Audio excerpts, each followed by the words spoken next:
Hello friends, welcome back to literacy. நான் உங்கள் பூரணி. இன்றைக்கி என்ன vlog பார்க்க போகிறீங்கன்னா, என்னோட மந்த்லி க்ளீனிங் ரொட்டீன் தான் நான் உங்களுக்கு ஷார்ட்டாக காட்டியிருக்கேன். ஃபஸ்ட்டு எடுத்தோடனே பாப்பாவோட தொட்டி எல்லாமே நீட் பண்ணியாச்சு. ஏன்னா அவளை வந்துட்டு அங்கே படுக்க வைக்கிறனால பாப்பாவோட தொட்டி பார்த்திங்கன்னா வாரத்துக்கு ஒரு வாட்டி க்ளீன் பண்ணுவேன். நெக்ஸ்ட்டு பார்த்திங்கன்னா ஏசியோட அந்த ஃபில்டர் பார்த்திங்கன்னா 20 டேஸ்க்கு ஒன்ஸ் நான் க்ளீன் பண்ணுவேன். ஏன்னா சம்மர் டைம்ன்றனால அடிக்கடி வந்து நாங்கள் ஏசி யூஸ் பண்ணுவோம். ஸோ இருக்கிற டஸ்ட் எல்லாமே அதுதான் அப்சர்வ் பண்ணும்.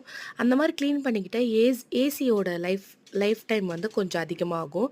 ஸோ அதனால வந்து நான் க்ளீன் பண்ணிருவேன். நெக்ஸ்ட்டு பார்த்தீங்கன்னா, காலையில எதுவும் சாப்பிடாதனால என் ஹஸ்பண்ட் வந்துட்டு கம்மங்கூழ் வாங்கிட்டு வந்தாங்க. கம்மங்கூழ் குடிச்சுக்கிட்டே, சரி அடுத்து என்ன வேலை பார்க்கலான்னு யோசிச்சுக்கிட்டே, நான் கொஞ்சம் டிவி பார்த்துக்கிட்டே நான் கம்மங்கூழ் குடிச்சிட்டுருக்கேன்.